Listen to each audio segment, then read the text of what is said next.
This CACFP meal pattern webinar on using the menu monitoring handout was presented on October 31st, 2018, and presented to a center sponsor audience. The version you are currently viewing has been edited and shortened from the original. Today we will be reviewing the menu monitoring checklist, which you can see on the screen, and then we'll be going over the menu monitoring checklist using a menu example.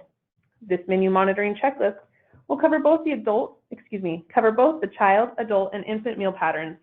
But for today, we will only go over this section that covers the child and adult meal patterns. If you have infants in care, please check out the infant meal pattern webinar, where these requirements will be covered.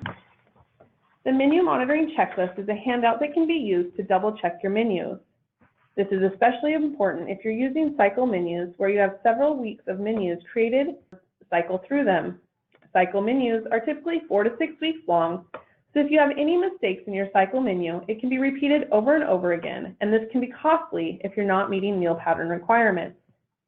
The menu monitoring checklist can be used as a double check for common issues that can occur with food components and meal pattern requirements, especially with some of the meal pattern updates that occurred October 1st, 2017. Even though the menu monitoring checklist will not cover every single menu issue, it can be a good first step for verifying menu completeness before you serve your meals. We recommend using this checklist before the menu is implemented to prevent costly disallows. To use this checklist, you will go over each checkbox, and if your menu meets the requirement list, you will check the box. If this is an area that is not applicable to your program, then write NA. If this is an area that needs to be fixed, circle the box. Then check it off once it has been fully fixed on the menu. If you are using this menu monitoring checklist as part of an internal review, after the meal has been served, make sure to go back and disallow any meals that did not meet the meal pattern requirements. Let's look at this menu example from our fictional daycare, Sunshine Daycare Center. They serve breakfast, lunch, and PM snacks to the participants in their care 5 days a week. Their manager, Jane, knows that they're having an administrative review coming up, so she wants to make sure that they are in tip-top shape. It's been a while since they have looked at their cycle menus, but she wants to do a quick check of 1 week to make sure that they are in compliance. She pulls up this 1 week menu and double checks against the menu monitoring checklist. Take a quick look at the menu on the screen. Which of the food components do you think is not in compliance with the meal pattern requirements? Before we open the polls, look at the menu and think about whether the requirements for each food component is being met. Hint, there is more than one component, so choose all that applies. All right, thank you. So it looks like 44% of you thought there was an issue with fluid milk, as well as grains, and as well as meat alternates. Great job, thank you. The answer is all of them. All the food components have at least one issue that we will discover as we go through our menu monitoring checklist. Let's first look at the fluid milk component. On the screen, we have the same menu in a narrower format, and on the left of the screen is the fluid milk component section of the menu monitoring checklist. Let's go through and see if this menu meets all the requirements. The first 4 checkboxes refer to the milk types that must be served for each age group. Jane knows that she has children ages 1 through 5 in her care, so she will need to check to make sure she is serving unflavored whole milk to children ages 12 to 23 months, and unflavored 1% or fat-free milk to children 2 through 5 years. Children during the transition month of 24 to 25 months can have unflavored whole or 2% in addition to unflavored 1% or fat-free milk. Once Jane has checked her milk orders and knows that she's serving the right kind of milk, she can check off those first 3 boxes. Next, since she does not have children 6 or older or adults in her care, she can check NA next to both of those boxes. Finally, for the last box, Jane will need to see if the % fat and flavor of milk provided is documented on the menu records.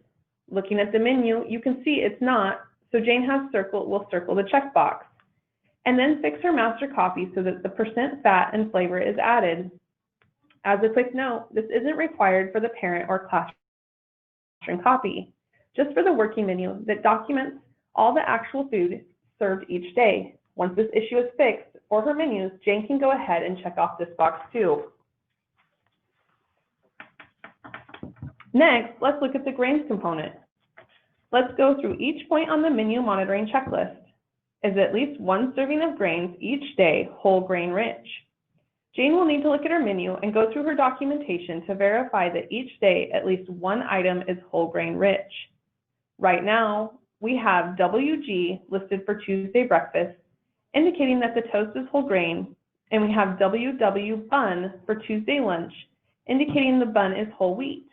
We also have WGR written in for Thursday breakfast, indicating the English muffin is also whole grain rich. What about Monday, Wednesday, and Friday? In this case, Jane will have to do some sleuthing. She will need to look through her documentation for all the grain items she served and check to see which ones are actually whole grain rich. After looking through her recipes, CN labels, and ingredient lists, Jane has figured out that her carrot bread is made with whole wheat flour. Her Mexican pizza is made with whole wheat tortillas. So is her homemade tortilla chips, which use the leftover tortillas from the day before. And her French toast, which is made from using the leftover whole grain toast from Tuesday. In addition to that, she checked out her child nutrition labels, and the fish sticks meet whole grain rich requirements as well. So she can fix her master menu and label all those items as whole wheat or whole grain rich. If you're having trouble figuring out if an item is whole grain rich or not, refer to ODE's CACFP new meal pattern trainings on YouTube, or check out the grain flow chart webinar. Once everything is correctly labeled on her master menu, Jane needs to double check again to see if she has one serving of whole grains each day. Looking through the menu from Monday through Friday, there is one whole grain rich item listed every day of the week, so she can check that box now. Going down to the next checkbox, breakfast cereals offered contain no more than 6 grams of sugar per dry ounce. Since Jane doesn't have any breakfast cereals on this menu, she can put an NA for this box. If Jane had breakfast cereal though, she'll want to make sure that the breakfast cereal meets sugar limits requirements and that the name and the brand of the cereal is listed on the menu. On the next checkbox, are whole grain rich foods documented on the menu? Jane had just went and checked her grain documentation earlier and documented all her whole grain and whole grain rich foods. If you are serving a whole grain rich item, it must be listed on the menu. It's always a good idea to have more than one whole grain rich item served each day if you're serving multiple meals or snacks, even though it's not required.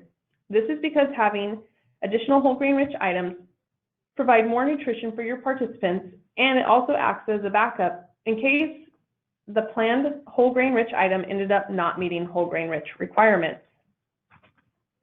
Since Jane has listed all the whole grain rich items already, she can check this one off too.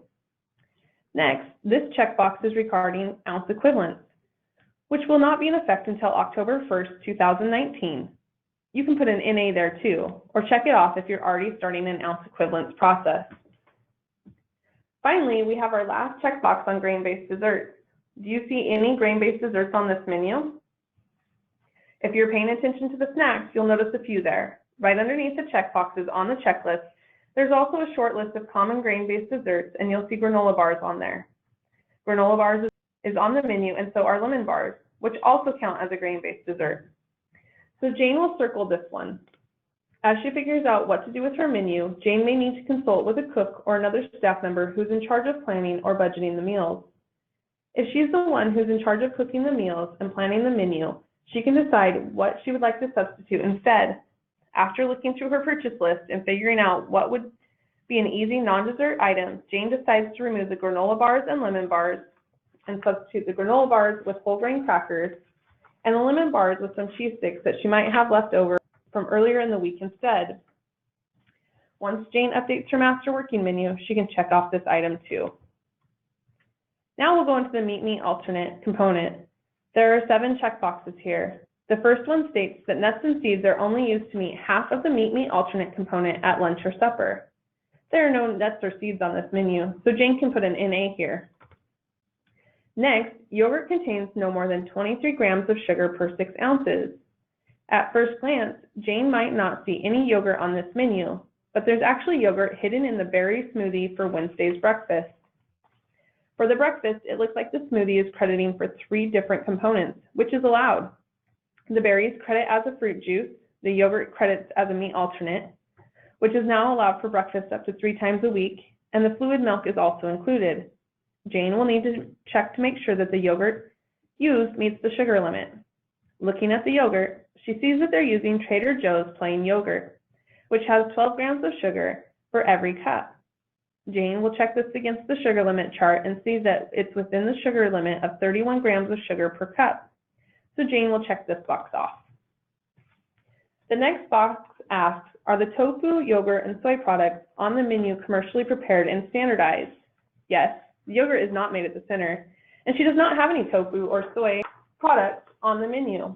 Jane can check this box off too. The next checkbox is related to tofu. If Jane had served tofu, she would need to make sure that the tofu meets protein requirements, but since she isn't serving tofu, she can just put NA here. Same thing with the alternate protein products in the next checkbox. The next checkbox asks, are beans and peas only used to credit the meat alternate component or as a vegetable component in the same meal, unless 2 distinct beans or peas are offered in the same meal and served separately? This basically means that you cannot serve a double portion of refried beans and expect it to credit for both the meat alternate and vegetable components. If you served both refried beans and black beans as a separate dish, you could credit one of them as a meat alternate and the other as a vegetable. But this would not be recommended, since beans usually aren't a favorite food for many participants, and this would not provide a good variety of flavors and textures. There are some beans served in the turkey chili and the Mexican pizza on Tuesday and Wednesday, and there are chickpeas in the hummus for Tuesday snack. But it looks like all those meals and snacks have additional vegetables, so there's no risk of beans being used for both components. Jane can check this box off too. One last checkbox for this component. For this checkbox, we will be looking at the breakfast meals only. At breakfast, a meat or meat alternate may be served in place of the entire grains component, no more than 3 times per week. Looking at the breakfast, you can see that there was bacon served on Tuesday and yogurt on Wednesday with the smoothie. One thing you'll notice is for Tuesday's breakfast is that the bacon is substituting for the fruits and vegetable component and not the grains component. This is not allowed. In addition to that, bacon is not a creditable meat, all of which is to say that Jane will not want to serve bacon. Again, Jane will want to check to see what can be served based on their purchase list and budget. In this case, since there's toast on the menu for Tuesday's breakfast already, she can replace the bacon with a fruit or vegetable to fill that missing component. In this case, Jane will replace the bacon with some plums, which she will have on hand from the previous week's menu. With that, she only has 1 meat or meat alternate served at breakfast, which is comfortably within the 3 times a week limit. Jane can check that last box. For the final 2 components, the vegetable component and the fruit component, Jane will have 5 different requirements to check. The first checkbox says vegetable and fruit are separate components at lunch, supper, and snack. First, go through the lunches to make sure that both a fruit component and a vegetable component will be served. You do have the flexibility to serve an additional vegetable to meet the fruit component, but you may not serve 2 fruit items at lunch or at supper time. Looking at the lunches, Jane can see she has tomatoes for the vegetable and apple slices for the fruit for Monday's lunch. There's vegetables in the turkey pumpkin chili for lunch and oranges for fruit for Tuesday. For Wednesday, there's bell peppers for vegetable and apple juice for fruit. Thursday includes corn for the vegetable and pears for fruit. And finally, for Friday, there are carrot sticks for the vegetable and banana for the fruit. Next, Jane will take a look at snack and make sure she is not serving 2 fruits or 2 vegetables. Looking at Wednesday, I see that Sunny D is being served. Remember that if you're serving juice, it must be 100% juice. And in the case of Sunny D, it contains less than 2% juice, so it would not be creditable. Jane should remove the Sunny D. Take a look at the rest of the day's menu. When you're considering a replacement for Sunny D, remember that you can only serve juice once per day. So there's already juice on the menu that day. Jane will want to replace the Sunny D with something that's not a juice. With a snack, it's very versatile. So go with any item that's not a grain since there's already grain for snack. Jane decides to put in apple slices since she anticipates having enough left over from lunch on Monday. Jane can now check off the first checkbox. Next checkbox, when 2 vegetables are served at lunch or supper, there are 2 different vegetables. And the second vegetable is the same serving size as the fruit component is replacing. Jane doesn't have any meals where there's 2 vegetables, so she can put an NA here. But it is an important point to consider when you're serving 2 vegetables, the second vegetable will need to meet the same portion size as the fruit. This may vary based on the age groups that you're serving, and sponsors serving the 6 to 12-year-olds and 13 to 18-year-olds age groups should be the most cautious about this one. Next, 100% fruit juice or vegetable juice should only be used to meet the fruit or vegetable component at 1 meal or snack per day. Going through each day, Jane will make sure that there's no more than 1 juice served each day. Take a careful look at Wednesday. You can see the apple juice is listed for lunch. But there's also another juice there, which are berries being served in your breakfast smoothie. Any fruit or vegetable that is blended for smoothies must be considered a juice. In this case, even after removing Sunny D, Jane will have 2 juices for the day. Jane will want to circle the checkbox until this issue is resolved. What Jane will need to do is remove one of the juices. She wants to keep smoothie days since the kids love it, so she will need to remove the apple juice instead.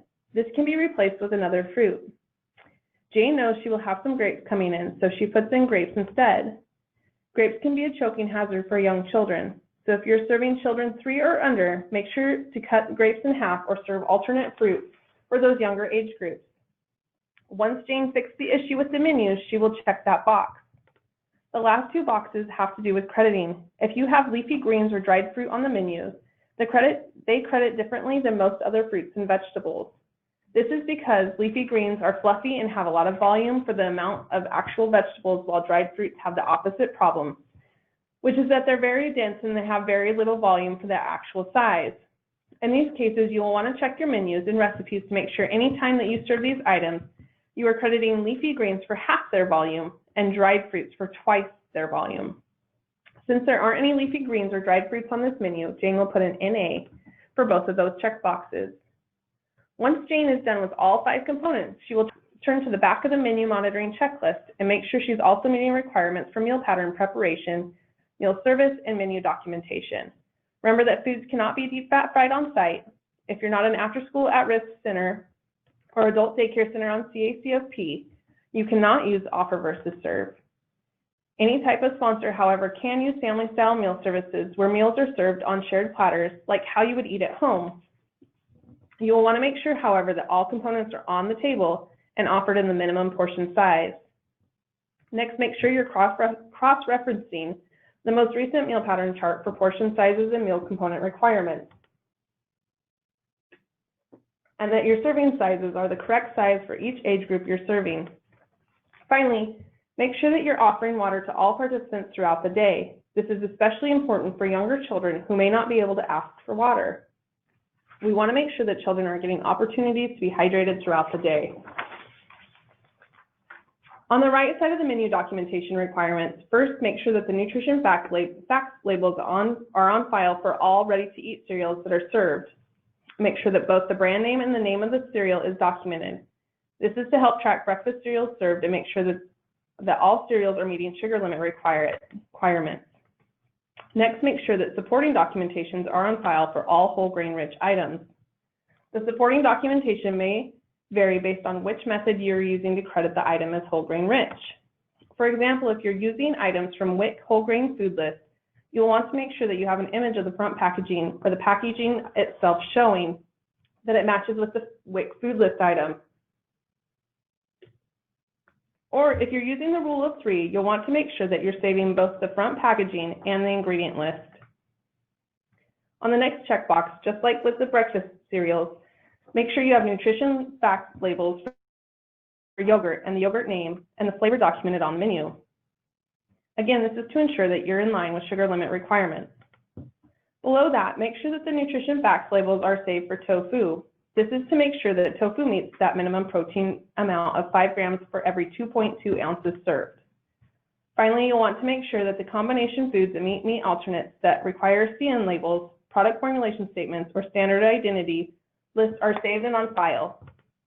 These documentation will help prove that your portion sizes are accurate and meets minimum portion sizes for the age group that you're serving. Once these have been checked, Jane will be done with checking menus for the child and adult meal patterns. To check infant menus, Jane will need to look at the bottom section of the back page of the menu monitoring checklist, which is not shown here on the screen. We won't go over this since it will be covered in the infants webinar. So make sure to sign up for those webinars if you have any infants in care.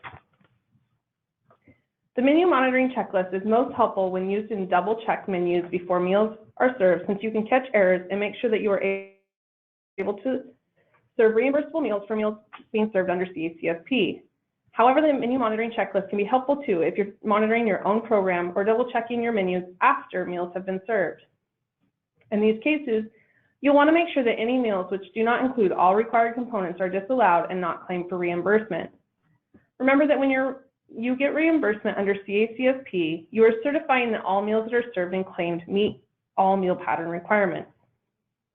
Finally, the menu monitoring checklist can also act as a training tool for new staff or current staff who would like a refresher.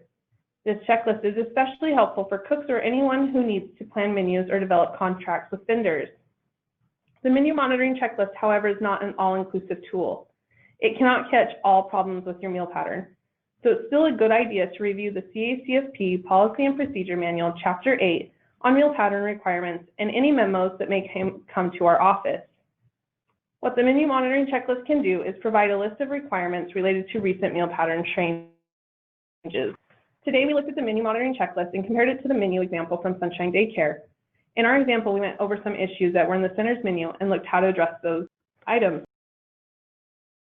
Thank you for all you do to feed Oregon. Have a great day.